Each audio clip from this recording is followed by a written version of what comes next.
Welcome to the Heads Together podcast. I'm your host, Jill Mokes, and thank you so much for joining me again this week. Good to have you here. Well, I'm going to start with a bit of a rant, to be quite honest. This is a very unprepared recording, prompted by the submission of another horrendous pitch from someone who wanted to be a guest on the podcast. And honestly, I don't know what some people think is going to be the host's reaction when they send in just the lamest pitch ever that tells me nothing about them, nothing about why they would want to be a guest on the podcast, and nothing about what value they would add to you, my beloved listeners. So I thought, actually, because I know that for lots of you, guest podcasting would be such a good strategy. Thinking back to the episode I did recently about, those 3 strategies that form your overall marketing strategy. And this visibility piece, a brilliant way of getting more visible is to leverage other people's audiences. So if you would like to pitch to me to come and be my guest on this podcast, I felt like the decent thing to do would be to share with you what a podcast host is looking for in terms of someone pitching to them. So that is what this episode is going to be all about. Let's dive in. Welcome to the Heads Together podcast. I'm Jill Mokes, and I am obsessed with cutting through the noise when it comes to growing your business. Each week, via intimate coaching conversations and inspirational stories, I share what it really takes to get the results you want in a way that feels right to you. I am all about attracting higher ticket opportunities, building authentic relationships, and creating the abundant, full-fat version of your dream business. I mean, how many of us have beavered away creating a light version of what we really want? The thing is, I honestly believe when you're outstanding at what you do, there is no limit to what you can achieve. So, are you ready to put our heads together and make it happen? Let's go.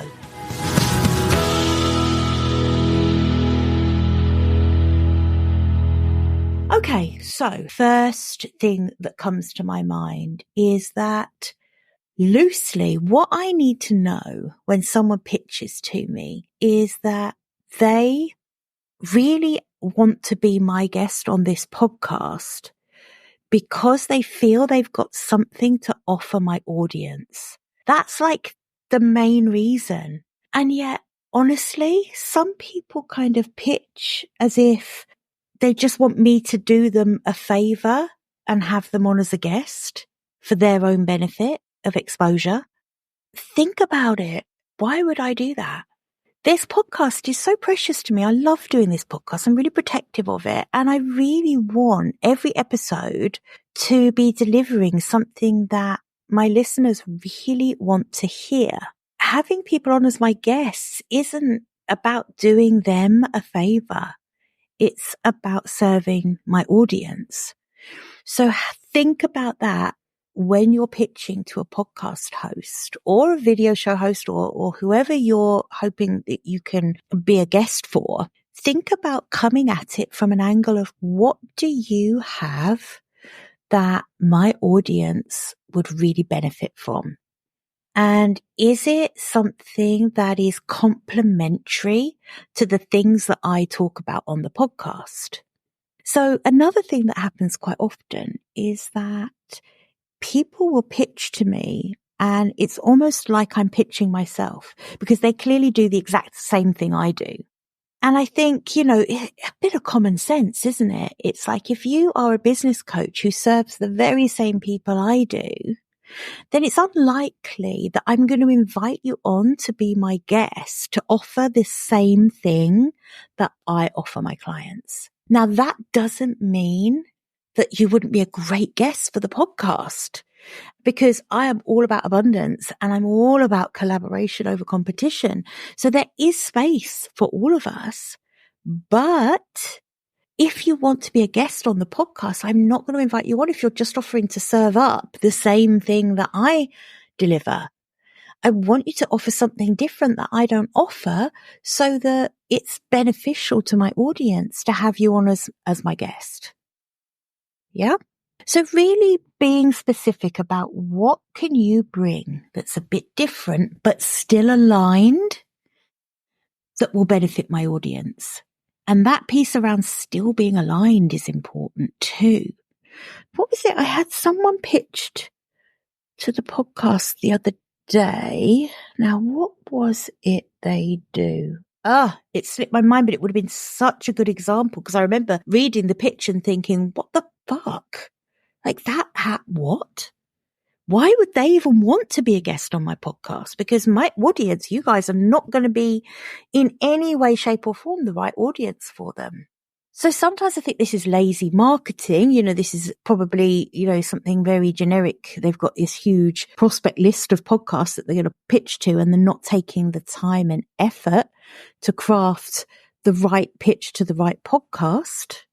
And if that's the case, you're not going to get far because, as a podcast host, you can see straight away if someone is not in any way familiar with your podcast. So that brings me on to the next thing. First, I want to know that you have something to offer my audience that is really beneficial to them and aligned with the other episodes that I put out, the kind of things that we talk about on this podcast. Secondly, I really want to know that you've taken the time to listen to some episodes of the podcast, to know what my style is, to understand who my audience are.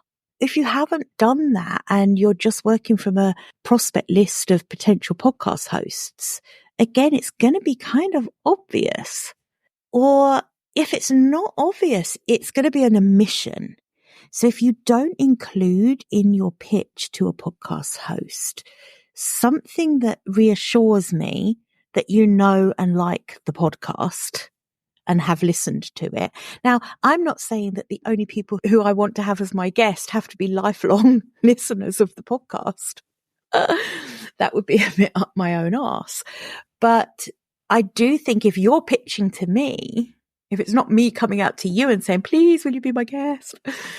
Then if you're pitching to me, that's kind of the least you can do, right? Is listen in and check that you would be a good fit. And I think it's such an easy thing to do. It's such an easy way to then create a really good pitch that sums up why you think you'd make a good guest. Because if you can say, listen, I was listening to the episode you did about such and such, and I think that's quite aligned with what I talk about when I talk about such and the other. If someone pitches to me like that so that it doesn't make it hard for me to say yes because they've done the work for me, they've absolutely outlined why it would be of benefit to my audience and why it's aligned with what I talk about. They've done that work for me. They've made my job easy. And that's what I'm looking for. And it just shows that they've taken the time to listen and that they know that they would be a good fit. So I think that is the other thing. I do get a lot of pitches from agencies. So I guess PR companies who are pitching on behalf of their clients. And I don't think that's a bad thing. Don't get me wrong. I think that's great. And some of the agencies out there really do a good job of that. Some not so good. So it's not necessarily that it comes from an agency that will put me off. It's about the way the agency does it. So if you are someone who's thinking of using a PR agency to pitch you onto podcasts, then I would really do your homework around that agency. Ask to see some examples of the kind of emails they send out for a start, because with the best will in the world, they could be getting the right information from you. But if they're not conveying that in the right way to the podcast host, that's going to be a barrier to you getting a good take up on your offers of guesting. So yeah, agencies, not a bad thing, but just be really careful. Make sure that they're doing it in the right way. Sometimes a PR agency could be really good to work with a guest because they're really organized. They make sure that the intake form gets completed efficiently and in time, and that the headshot's there, and that the bio's looking good. So there can definitely be some advantages, but I think, you've got to make sure you've done your work around the strategy. In other words, what kind of podcasts you want to be pitched to. And also you've got to have that assurance that they do it in a really good way, so that the podcast host is left thinking, oh yeah, actually that's a yes, because that sounds like a brilliant guest and they're going to offer value to my audience.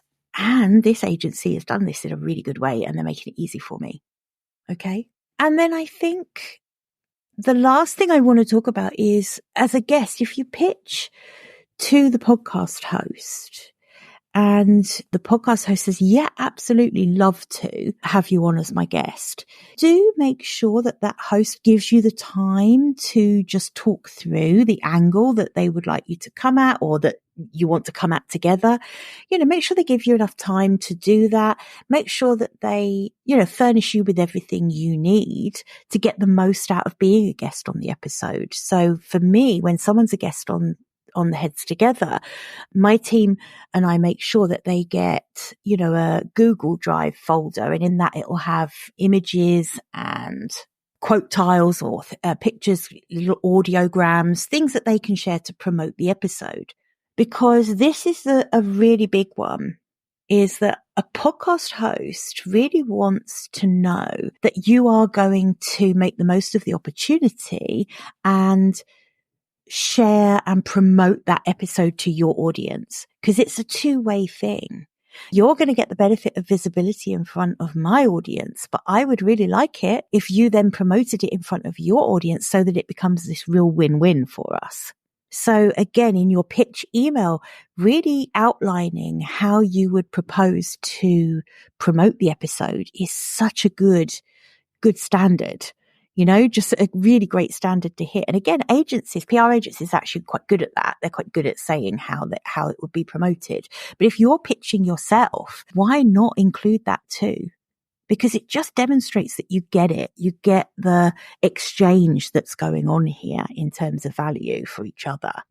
And once you've been accepted, then I think it's about honoring that and doing your best to promote, doing your best to be a good guest, get your form in time, get your headshot over, get your bio clear, make it nice and easy, and then really wholeheartedly promote the episode to your own audience, however big or small that is, right?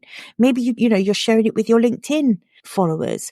Maybe you've got a small email list, but you're going to do a specific email out to them just saying, hey, look, I was on this podcast. Have a listen in. That's the exchange, and that makes it feel good for everyone. I've been really lucky to be interviewed on other people's podcasts where they've done such a good job of this. Quite recently, Di Gillett interviewed me for the Power of Women podcast, and she does a brilliant job. She made sure I had everything I needed to promote the episode on her podcast. You know what? Actually, this is a funny story. This is true story. Di, if you're listening, this made me laugh. I must remember to share it with you. After I'd promoted the Power of Women podcast episode that Di interviewed me on, I was actually approached by one of my clients saying, oh, you didn't tell me you were rebranding the podcast. And they actually thought that the episode I was promoting was my new rebrand of Heads Together. And I thought about it and I thought, gosh, actually, I've done a good job there in promoting it, because they actually thought it was my own podcast. And that's being a good podcast guest in my book. Di's a fantastic host. So between us, it was a really good episode that we created. I was proud to be promoting that. And that's really that win-win situation that you want when you are a guest on someone else's podcast. Create a piece of content together that you both are eager to share. And that's the win-win. Okay. I've calmed down from my rant at the beginning now. Have I missed out anything? Because I haven't even outlined or prepared this episode at all. I literally just hit record. Anything else I look for when, oh, yeah. Other one is, it's really interesting for a host. If you're pitching to a host, if you have been on other podcasts, definitely drop the links in there. Don't be afraid of being a name dropper. because it gives a good indication of, yeah, you're someone who knows how to be a good podcast guest. If you've done it a few times, you've probably, got over that initial nerves of doing it. And that's always a good sign for a podcast host. Not that we don't like first timers, but yeah, of course, it makes it easier if someone knows what they're doing. So don't be afraid to share other things that you've been a guest on. This is an insider one, but I would love it if someone worded their pitch to me and said, I really would love to be on your podcast, Jill. Here's why. And all of the things I just said about, here's how I'd add value. And then if they put at the end, I promise you I know how to be a good podcast guest. And I really will honor that commitment for you. I feel like that would go a long way with me, because that would show this awareness that, hosting a podcast is a job. It's fun. I love doing this, but it's a serious thing too for me. This is my primary content platform. And if I invite someone on to share that platform with me, it really has to be right. I would appreciate it if someone was really demonstrating in their pitch email that they understand, that it's quite a gift to be invited on as a guest onto someone else's podcast. Unless you are Mel Robbins, or Brene Brown or anyone else like that. And if you're listening and you want to be a guest on the podcast, you could be any kind of shitty guest you like, because I'd still have you on. Just want to make that clear, just in case you're listening, which you probably are. Anyway, I hope that has been helpful as fellow coaches and entrepreneurs. Guest podcasting, really good strategy. And that's how to get your best chance of being accepted as a guest on a podcast. If you would like to be a guest on this podcast, I will put a link in the show notes where you can apply. And or just email me. In fact, just email me, and then you can demonstrate what you've learned from this episode. So email info@jillmoakes.com and we will get back to you. All right. Listen, have a really good week, everyone. And I will see you next week. Same time, same place. Bye for now. I hope you enjoyed this episode and that getting our heads together this week has filled your mind with what's possible. If you love the show, would you do me a massive favour, please? Would you leave a 5-star rating on Apple Podcasts? It would really help me put more heads together, reach more ears and expand more minds. Until next week, bye for now.